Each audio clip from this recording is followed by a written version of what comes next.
आज ना चबड़िया नहीं क्यों है तुम भी बनाती हो। कोई कमेंट में पनौती नहीं लिखेगा आज। देखो मेरी कोई गलती नहीं है, मैंने सही प्रेडिक्शन की थी। और ऐसा भी नहीं चेन्नई ने कुछ बहुत ब्रिलियंट खेला है, घटिया खेला था उन लोगों ने। अभी मुंबई इंडियंस वाले घटिया खेल गए, उससे भी मैं क्या करूं। भाई साहब कल का मैच देख के रिजल्ट पे खुशी कम थी मुझे, दुख इस बात पे था कि अब साले तुम पक्का ऑफिशियल पनौती साबित कर दोगे मुझे। अबे जेन्युइन फीलिंग आई थी और जेन्युइन बोला था मैंने, मुंबई को सपोर्ट कर रहा था मैं, फिर हार गई। और मेरी गलती नहीं है कि रोहित शर्मा को नहीं खिलाया, हार्दिक पांड्या को नहीं खिलाया और पोलार्ड का उसके बाद हाँ छोड़ो खत्म ही हो गया। मैं तो चाहे कुछ भी हो जाए मैं पनौती नहीं हूँ। ये टीम घटिया खेली है, मैं मजाक नहीं कर रहा, दुनिया से मैं मजे लेता हूँ। कल के मैच में ना मुंबई इंडियंस ने मेरे से मजे लिए हैं, तो जो हो गया हो गया। आज किसको सपोर्ट कर रहे हो तुम, केकेआर को या आरसीबी को? मैं बता चुका हूँ, मैं चाहता हूँ आरसीबी जीते, तो मेरा सपोर्ट दिल से केकेआर पे है। आज केकेआर जीतेगी, मैंने बोल दिया। अगर मैं पनौती हूँ, मेरी पनौतीपन उनको भी लग जाए जैसे मुंबई इंडियंस को कल लगी है। बस इससे आगे नहीं बोलूंगा मैं। चलो वीडियो शुरू करते हैं, बात करते हैं हिंदुस्तानी भाव की। क्या चल रहा है उनके पास है, मतलब इंटरनेट है, फ्री टाइम है, तो बिना आप समझे जाने कुछ भी बोलते हैं क्या। जस्ट इन केस तो मैं नहीं मालूम, तो अभी साहिल खान और मनोज पाटिल वाला सीन चल रहा था और हमने कवर भी किया था। अभी पुलिस इन्वेस्टिगेशन कर रही है, तो ये बात अब भाऊ के पास पहुंची और भाऊ ने इस पर रिएक्ट करते हुए कुछ बातें कही हैं, जरा सुन लेंगे हम लोग। मुझे ये नहीं समझता है कि बॉडी के साथ साथ आपका दिमाग भी मजबूत करो। ऐसे वो से डर के तुम लोग ये सुसाइड करेगा, ये पूरा देश आपके साथ है, पूरा देश आपके साथ है। आप ये वाले आइकॉन कौन है, इनकी मार्क कौन है, ये मैं सपोर्ट में तुम लोग के देखता हूँ कौन क्या उखाड़ता है। ये उसके ऊपर इल्जाम लगा रहा है स्टेरॉइड लेता है। तूने कभी स्टेरॉइड लिया नहीं करे, ऐसे ही बॉडी बनाया तू, ऐसे ही बॉडी बनाया। उसके साथ और कोई आया मेरे को स्टेरॉइड बेचा, अगर स्टेरॉइड बेचा, अगर जो खरीदता भी है ना वो भी सबसे बड़ा गुनहगार होता है, समझा। इसका मतलब तू भी स्टेरॉइड लेता था ना, उसके ऊपर इल्जाम लगाने से पहले ये बता तूने खरीदा क्यों। फिर जो ये फेक आइकॉन जिसको तकलीफ दे रहे हैं ना, हाँ उन सबको मेरा सपोर्ट है, बिंदास रहो। बहुत दिल पे हाथ रख के बताना मुझे, आपको पूरा केस पता था? ये जो बकवास करी है पूरा केस पता था या नहीं पता था? वहाँ साहिल खान बोल रहा भाई मेरा कोई लेना देना नहीं है, मैं कुछ कर नहीं रहा, मैं तो लोगों की मदद करने गया था। आप साहिल खान पे लगे हो। और स्टेरॉइड क्या गलत स्टेरॉइड दे रहा था वो, मतलब जो इल्जाम है उसके ऊपर, मनोज पाटिल के ऊपर, कि वो फ्रॉड कर रहा था। स्टेरॉइड बेचना इलीगल नहीं है, बिकते हैं, ऑफिशियली बिकते हैं, बट वो जो बेच रहा था उसकी वजह से किसी की बॉडी में प्रॉब्लम हो रही थी और उसके पैसे वो वापस नहीं कर रहा था। बट नहीं तू भी तो स्टेरॉइड लेता, उसको क्या बोलता बे, टॉप आर्ट क्या, कुछ तो सोच लिया करो बोलने से पहले। नहीं भाऊ खड़ा है, अरे भाऊ बैठा हुआ है, देखो ना, खुद ही देखो बैठे हुए हो। अरे इतना खड़ा क्यों हो रहे हो, इलेक्शन में थोड़ी हो यार, पॉलिटिशियन थोड़ी हो आप। अरे कम से कम साहिल खान की साइड भी सुन लेते, बस मनोज पाटिल की साइड सुन के गलियाना शुरू। मतलब पुलिस पर भरोसा नहीं है आपको कि पुलिस अपना काम करेगी? नहीं मैं इंसाफ करूंगा, इंसाफ का देवता भाव। मैं कुछ बोल नहीं रहा भाऊ को, भाऊ ने जो बोला ठीक है, उनके हिसाब से जो भी है सही है, बट मेरा हिसाब है दोनों साइड देख के बोलो ना। अरे नहीं ये कौन है तुमको तंग करेगा, भाऊ खड़ा तेरे लिए, ये उल्टा सीधा चीज कर लेता है। अगर तुम साहिल खान को ब्लेम करो तो मनोज पाटिल को भी ब्लेम करना पड़ेगा, क्योंकि उसने भी रिस्पॉन्स वीडियो बनाई है और कहीं पे भी उसकी तरफ से ये नहीं था कि हाँ वो ऐसा एक्सट्रीम स्टेप लेगा और बाद में ब्लेम कर देगा साहिल खान पे कि हाँ उसकी वजह से हरासमेंट हो रही है, क्योंकि दोनों साइड से ये इक्वली चला था। ले लिया वो स्टेप, अब पुलिस इन्वेस्टिगेशन मुझे करने दो ना।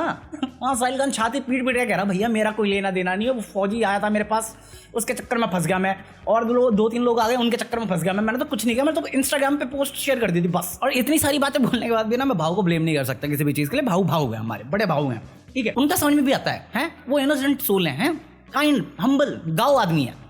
वरना कुछ लोगों को तो धंधा ही रखा है कि लड़ते रहो, खत्म ही मत होना। 2-3 साल पहले चल रही है, 1 साल पहले की पुरानी बात उठा के आज भी लगे रहो।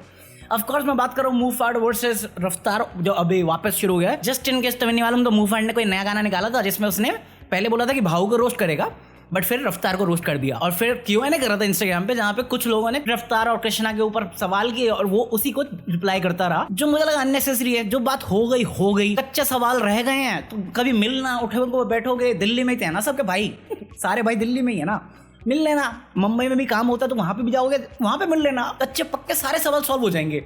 बट नहीं, इंस्टाग्राम पे बोलना ही है मुझे, पूरा रात की बात पे जाना ही नहीं मुझे, मेरे को करना है, रिलेवेंट रहने के लिए करना पड़ेगा ड्रामा। और मैं बिल्कुल नहीं मूवफाड़ के खिलाफ हूँ, मूवफाड़ बहुत अच्छा आदमी है और उतना ही अच्छा आर्टिस्ट भी है, बट मुझे लगता है उसे लेट गो कर देना चाहिए। अब जो हो गया ना, तू अपना काम में बिजी रहे, उनको अपना रहने दे, क्यों पुरानी बातें उठाना। जो हो गया कर दिया, ठीक है। इस पर रफ्तार साहब भी आ गए हमारे, हैं रफ्तार ने पोस्ट कर दिया कि अब हमने ये क्लाउड सब नहीं करता, हाँ तौबा हम उठ चुके हैं, अब कलमकार पे हमारा फोकस है, हम अपना ब्रांड बिल्ड करने पे लगे हुए हैं, हम नहीं पड़ेंगे इन चीज़ों में। मैं कहा बहुत बढ़िया, ज़रूरत से ज़्यादा बढ़िया, ग्रैंड सैल्यूट। बिल्कुल यही होना चाहिए। देखो सिंपल सी बात है, जो हो गया हो गया। अब दो ही चीज़ हो सकती है, या तो तुम उसे बढ़ा के पूरी जिंदगी भर चलाते रहो, या मूव ऑन करो। हैं मिट्टी पाओ यार, दिल्ली और हरियाणा में बहुत फेमस सेइंग है ये कि मिट्टी पाओ, आगे बढ़ो, और यही होना चाहिए।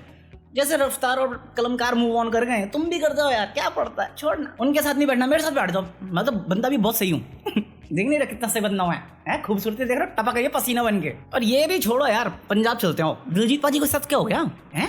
दिलजीत पाजी बॉलीवुड पर बड़ा गुस्सा हो रखा है। अभी वो कोई इंटरव्यू दे रहे थे, तो इंटरव्यू वाले ने पूछ लिया कि हाँ बॉलीवुड में फिल्में नहीं आ रही आपकी, हैं क्या चल रहा है? तो उन्होंने बोला कि मेरे को बॉलीवुड में ज्वाइन ही नहीं करना, मेरी कोई इच्छा ही नहीं है, मुझे कोई बड़ा महान एक्टर नहीं बनना वहाँ पे, मेरा प्यार म्यूजिक है। और ये जितने भी बन रहे हैं ना सुपरस्टार, ये सुपरस्टार होंगे अपने घर में। मैं आर्टिस्ट हूँ, पंजाबी इंडिपेंडेंट आर्टिस्ट, अपने दिल से रहता हूँ। और यही बात मुझे दिलजीत पाजी की अच्छी लगती है। देखो तुम जो कर रहे हो ना करो, ये मेरे सामने एटीट्यूड दिखाने की जरूरत नहीं। हम ग्राउंडेड बंदे हैं, अपना काम करते हैं, आते जाते हैं, इज्जत सबको देते हैं। बदतमीज दिखाओगे अपने घर में दिखाओ, यहाँ मेरे सामने दिखाने की जरूरत नहीं है। तो ये एटीट्यूड होना चाहिए हमेशा, कम से कम खुद की इज्जत तो रहती है। काम ना रहे कोई दिक्कत नहीं, दूसरी जगह ढूंढ लेंगे। भाई साहब इज्जत कमाने पूरी जिंदगी निकल जाती है, गंवाने के लिए कोई बेवकूफ आदमी चाहिए होता है बस। सही बात कर रहा हूँ मैं। जैसे सोनू सूद ले लो, अभी सोनू सूद के ऊपर कितने सारे इल्जाम लगाए गए, टैक्स रेड हुई ऑफिस में, घर पे 3 दिन तक है। और फिर ये बयान भी आएगा, नहीं IIT डिपार्टमेंट और टैक्स डिपार्टमेंट को ये मिल गया, प्रूफ मिला, 20 करोड़ का घपला किया, टैक्स इन्वेजन किया। अभी सोनू सूद की तरफ से स्टेटमेंट आ गया कि मुझे एक्सप्लेन करने की जरूरत नहीं है। बहुत लंबा चौड़ा लिखा, बट कोई सेंस नहीं लगा मुझे इन बातों का। बट किसी रिपोर्टर को इंटरव्यू में उन्होंने बोला कि हाँ मेरे घर में टैक्स हुई और 18 करोड़ फंड्स में पड़े हुए हैं, और वो फंड्स मेरे पास नहीं आ सकते। वो जितना भी फंड आया है डोनेशन का, वो लोगों की मदद करने जाएगा। मेरे पास इतने मेल पड़े हुए हैं अनरीड पे, व्हाट्सएप पड़े हुए हैं, और मेरी टीम काम कर रही है उस फंड को यूटिलाइज करने के लिए। इवन जो IT वाले ऑफिसर्स थे ना, वो भी काफ़ी इंप्रेस थे जिस वे से हमने डॉक्यूमेंटेशन रखी हुई है इन फंड्स की।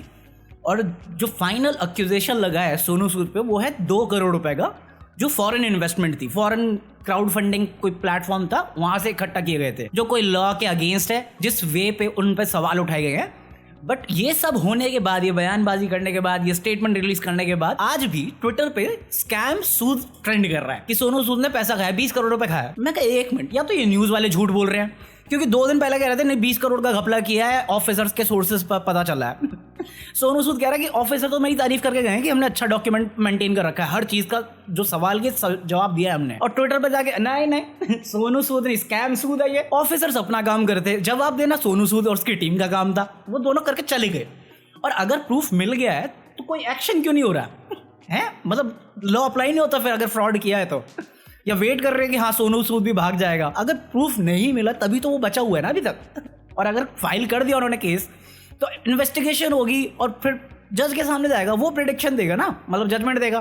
तुम अभी से उसको बदनाम करने पे लगे हो। मैंने पहले दिन भी बोला था जब मैंने सोनू सूद के बारे में बात करी थी कि अगर वो इतना क्राउड फंडिंग में ले रहा है, करोड़ों में आ रहे हैं उसके बाद पैसे, कोई चांस ही नहीं है कि वो फ्रॉड कर सकता है या टैक्स की हेराफेरी कर सकता है, क्योंकि ये पब्लिक आई में है और वो हिसाब दे रहा है लोगों को कि हाँ यहाँ पे इन्वेस्ट हुआ है, यहाँ पे इन्वेस्ट हुआ है। अगर 20 करोड़ की बात कर रहे हो तो वो बता भी रहा है कि हाँ 1.7 करोड़ हमने खर्च किए, यहाँ पे किए हैं, इन लोगों पे किए हैं, और जो तुम 2 करोड़ बोल रहे हो वो इस जगह से आए हैं। तुम सारे प्रॉपर पेपर रखे हुए हैं उसने, तो उसके पास सारे सवालों के जवाब है। अगर फ्रॉड करना होता ना तो जवाब नहीं होते, उसके पास हर चीज़ का जवाब है इस चीज़ को लेके। नहीं हम नहीं मानते, कोर्ट मान लेगा, जज मान लेगा, हम नहीं मानेंगे। वही है ना अंधभक्ति की, अपनी धुन में रहना है। क्या कंगना, मैं बता रहा हूँ कंगना रनौत से दूर रहा करो तुम। ज़्यादा ही अपने ऊपर लेते, नहीं मैं नहीं मान रहा, बस मैं तो करूँगा स्कैम सूद। अभी देखो ना वो जावेद अख्तर के ऊपर जो कोर्ट हियरिंग चल रही थी, तो उसमें वो जा नहीं रही थी, तो जो मजिस्ट्रेट कोर्ट था उसने बोल दिया कि ए इधर सुन, रंगोली के समय तुझे आज अपेयर कर जा वरना हम अरेस्ट वारंट निकाल देंगे। तो फाइनली आज वो साड़ी वाड़ी पहन के फोटो शूट करते करते कोर्ट गई है, और इसके बाद बयान भी दे दिया है कि मेरे को भरोसा ही नहीं इस मजिस्ट्रेट कोर्ट है ही नहीं, ये बेलेबल ऑफेंस है और इसके ऊपर तो मुझे अरेस्ट का वारंट का धमकी दे रहा है। इतना बड़ा आदमी हो गया तू। मैं कंगना रनौत है। कंगना जी को ना एक बात समझ में नहीं आ रही, बेलेबल ऑफेंसेस का मतलब ये नहीं है कि तुम कोर्ट में ना आ जाओ, क्योंकि अगर अरेस्ट हो गए ना तो फिर बेल मिले या ना मिले किसी को नहीं मालूम। अभी देखो ना, ये राज कुंद्रा से बेटर कौन जानेगा। इतने दिन जब बेचारा बेल के लिए अप्लाई कर रहा था, एडल्ट फिल्म का जो रैकेट पकड़ में आ गया था उसका, और मतलब बीवी तक को उसको वैष्णो देवी जाना पड़ गया है। माता ने बुलाया है, गधे पे आना है। और फाइनली आज ये खबर आई कि राज कुंद्रा को बेल मिल गई है। कब का अरेस्ट किया हुआ था उसे? जुलाई का अरेस्टेड था वो। हम लोग सितंबर एंड पे आ चुके हैं, जुलाई अगस्त सितंबर 3 महीने ऑलमोस्ट जेल पे रह के आ रहा वो। क्यों? क्योंकि बेल नहीं मिल रही थी। स्टेटमेंट आई, बयान आए, प्रूफ भी कह रहे हैं उनके पास, बट फाइनली बेल मिल गई है। आज शिल्पा शेट्टी के घर में चिकन बनेगा। आज शिल्पा शेट्टी माधुरी दीक्षित बन के नाचेगी, मेरा पिया घर आया ओ राम जी। कुछ भी बाकी बात करेंगे एक्टर विजय की। आज सिर्फ एक्टर्स लोगों के बारे में बात करेंगे, पूरे इंडिया के इंडियन सिनेमा के ही बारे में बात करेंगे। बट खबर यह है एक्टर विजय ने अपने मॉम डैड के ऊपर केस मार दिया, क्रिमिनल केस फाइल कर दिया है, जो थोड़ा सुनने में अजीब लग रहा है बहुत ज्यादा वियर्ड लग रहा है। बट कंप्लेन के हिसाब से एक्टर विजय के जो फादर साहब है, उन्होंने विजय के नाम पे एक पॉलिटिकल पार्टी शुरू कर दी। एक्टर विजय का कोई लेना देना नहीं, कोई अप्रूवल नहीं दी उसने, बट उनके फादर साहब ने कर लिया, खुद को सेक्रेटरी बना दिया उस पॉलिटिकल पार्टी का, अपनी वाइफ को ट्रेजरर बना दिया और वो पूरी फैमिली मिलकर ना फंड रेज कर रही है, पॉलिटिकल पार्टी बना रही है विजय के नाम पे और विजय का कोई लेना देना नहीं इसमें। तो उसी चीज़ को लेके उसने अपने फादर साहब और मदर साहब पे, मदर साहब होगा, मदर मैम होगा, जो भी है, फादर मदर पे केस मार दिया है। और सिर्फ फादर मदर पे नहीं, 11 लोगों पे केस मारा गया है, इंक्लूडिंग मॉम डैड। और कंप्लेन यही है कि हाँ, मेरा कोई भी रिलेटिव मेरा नाम लेके कुछ भी नहीं कर सकता है जिसके बारे में मुझे खुद नहीं मालूम, बट तुम मेरे नाम के चक्कर में कुछ भी कर रहे हो, मेरा कोई लेना देना नहीं, लोग मेरे को पकड़ेंगे, तुम करे जा रहे हो। क्यों? जो मेरे को लगता है कि वैलिड पॉइंट है उसका भी, क्योंकि साउथ इंडिया में जितने भी एक्टर हैं उनकी क्रेजी फैन फॉलोइंग होती है, वो अपने स्टार के लिए कुछ भी कर सकते हैं। तो थोड़ा तो रिस्पॉन्सिबली करना चाहिए था, या परमिशन लेके करना चाहिए था कि मना कर देगा, हाँ कर देगा। एक्चुअली उन्हें पता होगा मना कर देगा इसलिए साइड में कर देते, क्या ही पता चलेगा इसको। चलो बहुत लेट हो गया, वीडियो एडिट करनी है। बाकी इसी नोट पे खत्म कर रहे हैं। आई होप तुम लोगों ने एंजॉय किया, और अगर एंजॉय किया तो smack the like button, subscribe this channel, follow me Instagram. और यार ये रील्स कैसे बनाते हैं मैं सोच रहा था आज से बनाऊंगा, शॉर्ट्स आज से बनाऊंगा, समझ में नहीं आया कैसे शूट करूं, क्योंकि मेरे को ऐसे कैमरे से बात करना आता है। एक्टिंग तो तुम्हें मालूम है, मैं ओवर एक्टर हूँ, वो नहीं हो पाएगा यार। तो अगर तुम्हारे पास कोई सजेशन है ना रील्स और शॉर्ट्स के लिए, कमेंट करके जरूर बताना, मैं पढ़ रहा हूँ कमेंट, मजाक नहीं कर रहा, पनौती मत भूलना बस। चलो बाय, पीस।